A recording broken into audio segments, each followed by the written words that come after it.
are going to solve PGCET 2024 question paper. So 2 years ago, the questions what they have asked, and as I said you, there are 4 sections. Section number 1 is quantitative analysis. Section number 2 is general awareness. Section number 3 is reasoning, and the last one is English. Order al kotiralla, but in 4 parts irutte. Each part carries how many marks? 25 marks. 24 ಅಲ್ಲಿ 24 ಅಲ್ಲಿ ಕೇಳಿರೋದು each part ಅಲ್ಲಿ 25 marks ಇದೆ, ಅಂದ್ರೆ 25 questions ಕೇಳಿದ್ದಾರೆ. Easily ಮತ್ತೆ computer ನ add ಮಾಡ್ಕೊಂಡಿರ್ತಾರೆ. So ನಾವು 2024 ಕ್ವೆಶ್ಚನ್ ಪೇಪರ್ ರಿವೈಸ್ ಮಾಡೋಣ. So far what you have learned is, ಇಲ್ಲಿವರೆಗೂ ನೀವೇನು ಓದಿದ್ದೀರಾ ಅಂತಂದ್ರೆ ಇಂಟ್ರೊಡಕ್ಷನ್ ಆಯಿತು. ಕ್ವಾಂಟಿಟೇಟಿವ್ ಆಪ್ಟಿಟ್ಯೂಡ್ ಅಲ್ಲಿ ಸುಮಾರು ಒಂದು 7 ರಿಂದ 8 ಕ್ಲಾಸಿಫಿಕೇಶನ್ಸ್ ತಿಳ್ಕೊಂಡಿದ್ದೀರಾ. ಎಕ್ಸಾಂಪಲ್ ಸಿಂಪ್ಲಿಫಿಕೇಶನ್ ಆಗಿರ್ಬೋದು, ನಂಬರ್ ಸಿಸ್ಟಮ್ ಆಗಿರ್ಬೋದು, ಪರ್ಸೆಂಟೇಜ್ ಆಗಿರ್ಬೋದು, ಸಿಂಪಲ್ ಅಂಡ್ ಕಾಂಪೌಂಡ್ ಇಂಟ್ರೆಸ್ಟ್ ಆಗಿರ್ಬೋದು, ಡಾಟಾ ಇಂಟರ್ಪ್ರಿಟೇಷನ್ ಆಗಿರ್ಬೋದು, averages find out ಮಾಡೋದಾಗಿರ್ಬೋದು. Like this you have learned many things related to quantitative analysis. ಅದನ್ನ ಕ್ವಾಂಟಿಟೇಟಿವ್ ಆಪ್ಟಿಟ್ಯೂಡ್ ಅಂತಾನೂ ಕರೀತಾರೆ. ಅಂಡ್ ಅಲಾಂಗ್ ವಿತ್ ದಟ್ ನಿನ್ನೆ ನಾವು ಸ್ಟಡಿ ಮಾಡಿರೋದು ಮರ್ಜ್ ಮಾಡಿ 24 25 ಎರಡರಲ್ಲೂ ಕೆಲವು ಕ್ವೆಶ್ಚನ್ಸ್ ಅನ್ನ ನೋಡಿದ್ವಿ. ಅದು the questions which are asked in the section called as logical reasons. ಅಂದ್ರೆ ಏನು ಆಲ್ಫಾಬೆಟ್ಸ್ ಅಲ್ಲೆಲ್ಲ ಕೇಳ್ತಾರಲ್ವಾ, ಅದೆಲ್ಲ ಏನಾಗಿರುತ್ತೆ ಲಾಜಿಕಲ್ ರೀಸನ್ಸ್ ಅಂತ ಕರೀತಾರೆ. ಸೊ ಲಾಜಿಕಲ್ ರೀಸನ್ಸ್ ಅಲ್ಲೂ ಕ್ವೆಶ್ಚನ್ಸ್ ಕೇಳಿದ್ದಾರೆ. Now we are going for the part 1, that is called as quantitative analysis in 2024 question paper. Otherly question number 1, we have solved this yesterday. A sum of 800 amount of rupees 920 in 3 years at simple interest, what would be the amount if interest rate is increased by 3%? ಅಂದ್ರೆ ಇಲ್ಲಿ 3 ವರ್ಷ interest ಸೇರಿಸಿ principal amount 920 ಆಗಿದ್ರೆ 800 ರೂಪಾಯಿ ಕೊಟ್ಟಿದ್ದಾನೆ, 800 ರೂಪಾಯಿ 920 ರೂಪಾಯಿ ಆಗಿತ್ತು ಅಂತಂದ್ರೆ 3% ಇನ್ಕ್ರೀಸ್ ಮಾಡಿದಾಗ ಇಂಟ್ರೆಸ್ಟ್ ರೇಟ್ ಅನ್ನ ಅಂದ್ರೆ ಬಡ್ಡಿಯನ್ನ 3% ಎಕ್ಸ್ಟ್ರಾ ಮಾಡಿದಾಗ ಎಷ್ಟಾಗುತ್ತೆ ಅಂತ ಕೇಳಿದ್ರು. ನಾವು ಅದನ್ನ ಫೈಂಡ್ ಔಟ್ ಮಾಡಿದ್ವಿ. ಫಾರ್ಮುಲಾ ಯಾವ್ದು ತಗೋಬೇಕಲ್ಲಿ? PRT divided by 100. P stands for principal, R stands for rate, T stands for time. ಈ ಪ್ರಾಬ್ಲಮ್ ಅಲ್ಲಿ ರೇಟ್ ಕೊಟ್ಟಿಲ್ಲ, ರೇಟು ಫಸ್ಟ್ ಇಯರ್ ಕೊಟ್ಟಿಲ್ಲ, ಅಂದ್ರೆ ನಾವು ನೆಕ್ಸ್ಟ್ ತಗೋಬೇಕು, ನಾವು ಕ್ಯಾಲ್ಕುಲೇಟ್ ಮಾಡ್ಕೋಬೇಕು. ಅಂಡ್ ಕ್ವಶನ್ ನಂಬರ್ 4 ಹೋಗಿ. In what ratio must water be mixed with milk to gain 20% by selling the mixture at cost price? In what ratio must water be mixed? ಅಂದ್ರೆ ಇಲ್ಲಿ ನೀರನ್ನ mix ಮಾಡ್ತಾನಂತೆ ಮಿಲ್ಕ್ಗೆ to gain 20% by selling the mixture at cost price.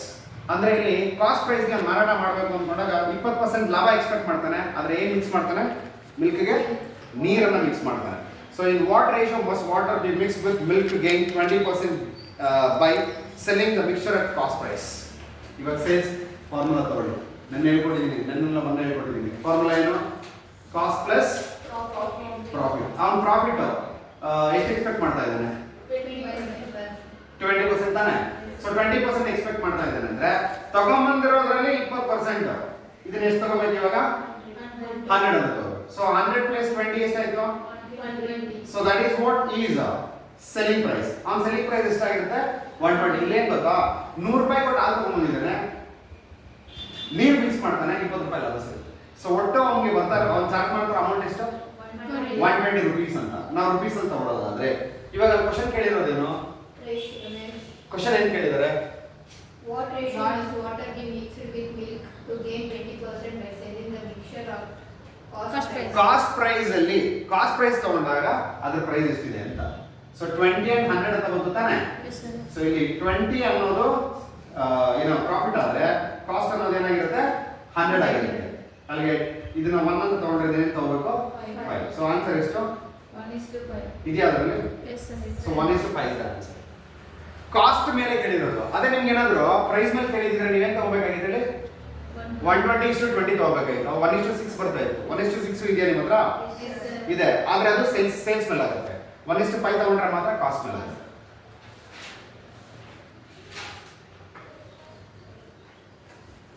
Next question number 7 ಮೊನ್ನೆ ಮಾಡಿದ್ವಾ? ಇನ್ನೊಂದ್ಸಲ ಮಾಡೋಣ. Question number 7. What will come in the place of question mark in the following question? ಹೇಳಿ question. 120 minus 22 into 6 divided by 2 whole divided by 1 by 4. 1 by 4. Yes sir. 1/4 of 256 divided by 16 plus 2 equals question mark. ಹಾಗಾದ್ರೆ first ಇಲ್ಲಿ ಇದನ್ನ simplify ಮಾಡಬೇಕು, ಇದನ್ನ simplify ಮಾಡಬೇಕು. 120 minus 22 into 9 into 3. 6 by 2 ಅಂದ್ರೆ ಎಷ್ಟು? 3 divided by 1 by 4 of 256. 4 ಇಂದ ಡಿವೈಡ್ ಮಾಡ್ಕೊಳ್ಳಿ. ಎಷ್ಟು ಬರುತ್ತೆ? 4 24 64 ಬರುತ್ತೆ. 64 divided by 16 plus 2. ಮತ್ತೆ ಇದೆರಡು ಡಿವೈಡ್ ಮಾಡ್ಕೊಳ್ಳಿ. 120 ಈ ಎರಡು ಮಲ್ಟಿಪ್ಲೈ ಮಾಡಬಹುದು. 120 minus 22 into 3 ಎಷ್ಟು? 66 divided by 64 divided by 16 ಅಂದ್ರೆ 16 64 4 plus 2 ಇಲ್ಲಿ ಬ್ಯಾಲೆನ್ಸ್ ಮಾಡಿದ್ರೆ 54 divided by 6 ಆನ್ಸರ್ ಎಷ್ಟು? 9. Answer is 9. ಇದೆಯಾ answer? Yes, sir. Option number 1.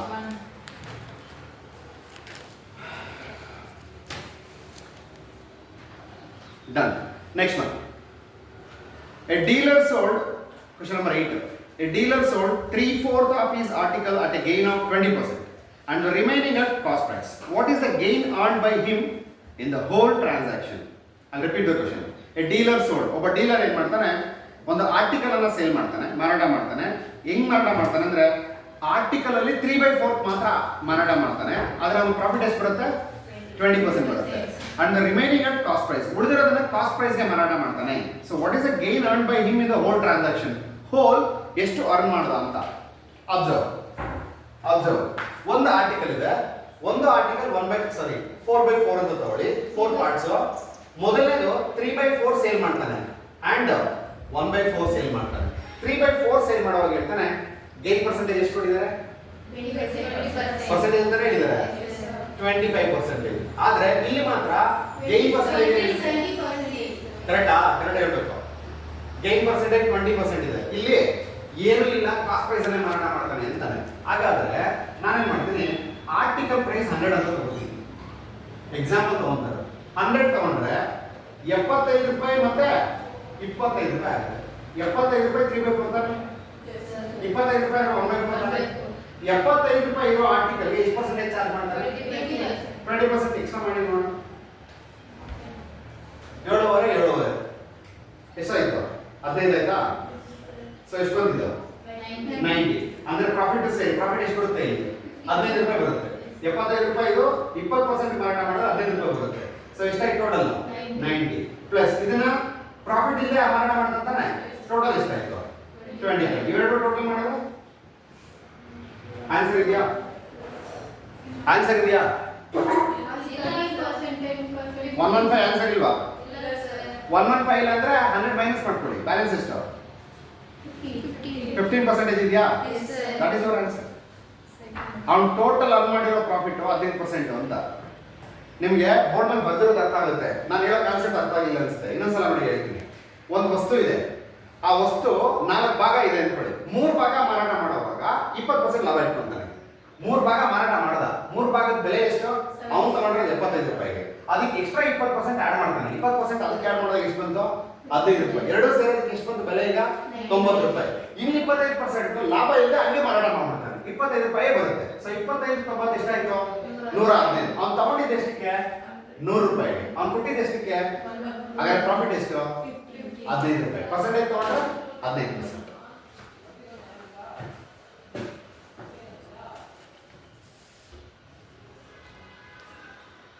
Next, question number 9. Mr. Johns gave 40% of the money he had to his wife. Tricky ಏನಿಲ್ಲ.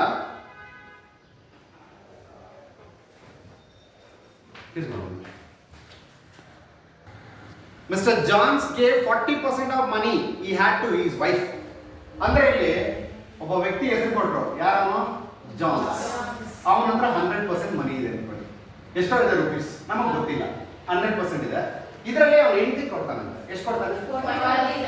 Minus ಮಾಡ್ಕೊಳ್ಳಿ direct ಆಗಿ. ಈ given to is wife ಎಷ್ಟು ಕೊಟ್ಟ? ಅವನು 40% ಕೊಟ್ಟಂತೆ. ಉಳಿದಿದ್ದು ಎಷ್ಟು? 60%. ಕಂಟಿನ್ಯೂ ಮಾಡಿ. ನೆಕ್ಸ್ಟ್ ಏನು ಹೇಳ್ತಾರೆ?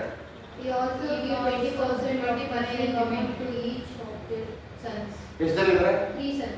3 ಜನ ಮಕ್ಕಳಿದಾರಂತೆ. 3 ಜನ ಮಕ್ಕಳಿಗೂ 20% ಈಚ್ ಕೊಡ್ತಾನಂತೆ ಇದರಲ್ಲಿ. ಹಾಗಾದ್ರೆ 20% ಅಂದ್ರೆ 6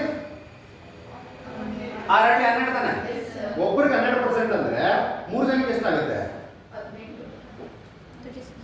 12 ಮೂರಲಿ 36 36% ಆಯ್ತಾ ನಾ ಮೈನಸ್ ಮಾಡಬೇಕಾಗಿರೋದು ಎಷ್ಟು 36 ಬ್ಯಾಲೆನ್ಸ್ ಎಷ್ಟು 25%. ಉಳಿದಿರೋದು 24%. ಆಮೇಲೆ ಏನು ಹೇಳ್ತಾರೆ ನೋಡಿ Half of the amount now left was spent to miscellaneous items and the remaining amount of 12,000 was deposited in bank. ನೋಡಿ ಹಾಫ್ ತಗೋಬೇಕು ಅಂದ್ರೆ 24/2 ಹಾಫ್ ಅಂದ್ರೆ ಎಷ್ಟು ಬರುತ್ತೆ 12%. 12% ಮೈನಸ್ ಮಾಡಿದ್ರೆ 12%. ಇದರ ಮಿಸ್ಲೇನಿಯಸ್ ಎಕ್ಸ್ಪೆನ್ಸ್ ಏನೋ ಖರ್ಚು ಮಾಡ್ತಾನಂತೆ. ಆಮೇಲೆ ಏನಿದೆ The remaining amount of 12,000 was deposited in bank. Amount ಕೊಟ್ಟಿರ್ತಾರೆ ಡೆಪಾಸಿಟ್ ಮಾಡೋದು ಎಷ್ಟಿದೆ amount 12,000. 12,000 is equals to what percentage 12,000 is equal to what percentage 12% ತಾನೆ ಹಾಗಾದ್ರೆ 100% ಅಂದ್ರೆ ಎಷ್ಟಾಗಿರುತ್ತೆ ಅಮೌಂಟ್ ಆಪ್ಷನ್ ಅಲ್ಲಿ ಇದೆ ನೋಡಿ 1 lakh. ಇದೆಯಾ Yes, sir. Yes tricky direct ಆಗಿ ಬರೀಬಹುದು ಡೈರೆಕ್ಟ್ ಆಗಿ ಬರ್ಬೋದು 100% ಉಳಿದಿರೋದು 12,000 ಇದೆ ಅಂದ್ರೆ 100% ಎಷ್ಟಾಗುತ್ತೆ 1 ಲಕ್ಷ ಆಗುತ್ತೆ ಅಂತ ಹೆಂಗ್ ಗೊತ್ತಾಯ್ತು ಇಲ್ಲಿ ನೋಡಿ ಉಳಿದಿರೋ 100% ಸೇವಿಂಗ್ಸ್ 12,000 ಮಾಡಿದಾನೆ ಅಂತಂದ್ರೆ ಇಲ್ಲಿ 24,000 ಆಗಿರುತ್ತದೆ 24,000 12,000 ಏನು ಕೊಟ್ಟಿರ್ತಾನೆ ಮಿಸ್ಲೇನಿಯಸ್ ಎಕ್ಸ್ಪೆನ್ಸ್ ಮತ್ತೆ 36,000 ಏನು ಕೊಟ್ಟಿರ್ತಾನೆ 3 ಜನ ಮಕ್ಕಳಿಗೂ ಡಿವೈಡ್ ಮಾಡಿದ್ದಾನೆ ಮತ್ತೆ ಹೆಂಡತಿಗೆ ಎಷ್ಟು ಕೊಟ್ಟ 40,000 ಕೊಟ್ಟ ಹಾಗಾದ್ರೆ ಬ್ಯಾಲೆನ್ಸ್ ಎಷ್ಟಿದೆ 60 ಇದ್ರ ಬ್ಯಾಲೆನ್ಸ್ ಎಷ್ಟು 24 ಕರೆಕ್ಟ್ ತಾನೆ 24 ಮತ್ತೆ ಮೈನಸ್ 12,000 ಮಾಡಿದ್ರೆ ಉಳಿದಿರೋದು ಎಷ್ಟು ಸರಿ answer S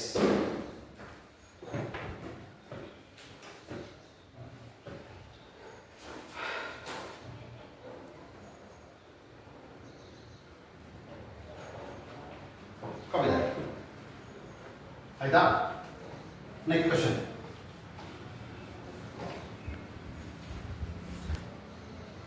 next question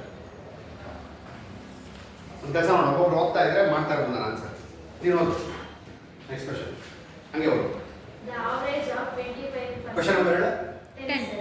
question number 10 the average of The average of 25 results in 18 is 18.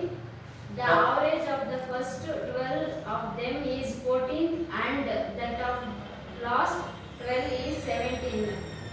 What is the 13th result? ಇನ್ನೊಂದ್ಸರಿ ಹೇಳು The average of 25 result is 18. 25 students ಇಲ್ವಾ Results. Average of 25 Results. Results 25 ಜನದ results ಎಷ್ಟು Is 18. Average is 18 ನಾ Yes, sir. Wait 25 into 18 ಮಾಡಿ average ಅಂತ ಕೊಟ್ಟು ಅಂದ್ರೆ ಟೋಟಲ್ ಗೊತ್ತಾಗುತ್ತೆ ನಿಮಗೆ 25 into 18 ಮಾಡಿ 450. ಕರೆಕ್ಟಾ ಸೆಕೆಂಡ್ ಒನ್ ಆಮೇಲೆ ಹೇಳು The average of the first 12 of them is 14 and the that Yeah. of average of 12 first 12 is 14 ನಾ Yes, sir. ಸೊ 12 into 14 ಮಾಡಿ 120 12 48 168 ಕರೆಕ್ಟ್ ನೆಕ್ಸ್ಟ್ ಆಮೇಲೆ ಏನು ಹೇಳಿದ್ದಾರೆ and that of the last 12 is 17. Last 12 ಕೂಡ ಕೊಟ್ಟಿದ್ದಾನೆ ಎಷ್ಟು 17 17 into 12 120 12 72 24 ಸೊ 1 204 ಆ Yes, sir. 204 ಆಮೇಲೆ ಏನು ಹೇಳ್ತಾರೆ What is the 13th result?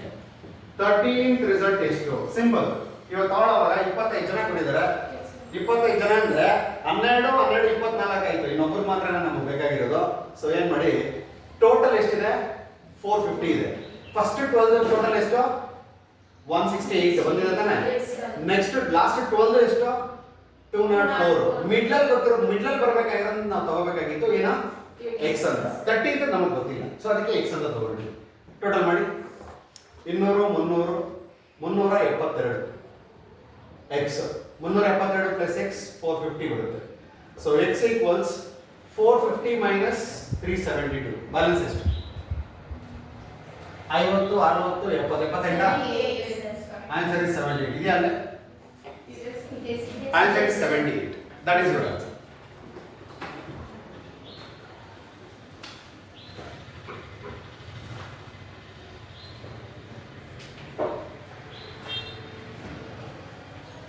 ಏನಿಲ್ಲ ನೀವು ಒಂದೊಂದು ಕ್ವಶನ್ಗೂ ಒಂದೊಂದು ಫಾರ್ಮುಲಾ ಹುಡುಕ್ತಾ ಇದ್ರೆ ಆಗಲ್ಲ ಕ್ವಶನ್ ಹೆಂಗ್ ಹೋಗುತ್ತೋ ಹಂಗೆ ಹೋಗ್ತಾ ಇರ್ಬೇಕಷ್ಟೇ ಇಲ್ಲ ಕ್ವಶನ್ ಓದಿ ಮೇಲೆ The following line drop giving the annual percent profit are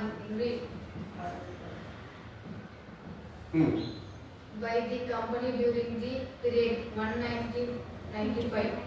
1995. 1995. Minus 2000. Hmm. If the income in 1998 was rupees 264 crores. 264 Yes, sir. ಆಯ್ತು. ಸೊ ಇನ್ಕಮ್ 264 crore ಕೊಟ್ಟಿದ್ದಾರೆ. ನಮಗೆ ಎಕ್ಸ್ಪೆಂಡಿಚರ್ ಗೊತ್ತಿಲ್ಲ. So income minus profit, actually profit percentage ತಗೋಬೇಕು ನೀವು. This is formula for calculation of profit. Income minus expenditure divided by expenditure into 100 ತಗೋಬೇಕು. So ಇಲ್ಲಿ how we are identifying that means profit percentage. Profit ಎಷ್ಟು ಕೊಟ್ಟಿದ್ದಾರೆ ಅವರು? 65 ಆ? Yes, sir. 65 ಇದ್ರೆ 95 ಮಾಡಿದ್ವಿ. ಇನ್ಕಮ್ ಎಷ್ಟು? 264 ಮೈನಸ್ ಎಕ್ಸ್ಪೆಂಡಿಚರ್ ಇಂಟು 100. ನಮ್ಗೆ ಗೊತ್ತಿಲ್ಲ ಎಕ್ಸ್ಪೆಂಡಿಚರ್ ಎಷ್ಟಿದೆ ಅಂತ. ಸೊ ಹಾಗಾದ್ರೆ ಎಕ್ಸ್ಪೆಂಡಿಚರ್ ಅನ್ನ 1 ಅಂತ ಕನ್ಸಿಡರ್ ಮಾಡಿದ್ರೆ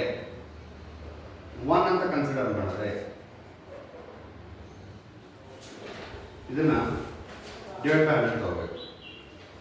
ಸ್ವಲ್ಪ ಕಾಂಪ್ಲಿಕೇಶನ್ಸ್ ಇರುತ್ತೆ ನೋಡಿ. ಇಲ್ಲಿ 100 ಇದೆ ಅಂದ್ರೆ ಇದನ್ನ ಡಿವೈಡ್ ಬೈ 100 ತಗೊಂಡ್ರೆ ಇದು 0.65 ಆಗುತ್ತೆ. ಅಲ್ಲ 100 ಆಗಿರುತ್ತೆ. ಇಲ್ಲಿ 264 ಇದೆ. ಎಕ್ಸ್ಪೆಂಡಿಚರ್ 1 ಅಂತ ತಗೊಳ್ಳಿ. ನಮ್ಗೆ ಗೊತ್ತಿಲ್ಲ, ಅದಕ್ಕೆ 1 ಅಂತ ತಗೊಳ್ಳಿ. 1 ತಗೊಂಡು ಈ ಕಡೆ ಬಂದ್ರೆ ಅದು ಎಷ್ಟಾಗುತ್ತೆ?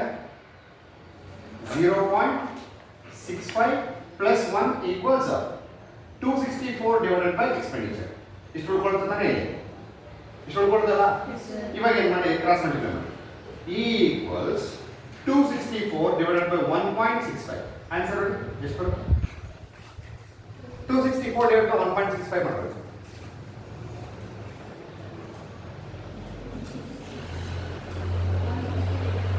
One 160. ಇದು optional answer. That is your answer.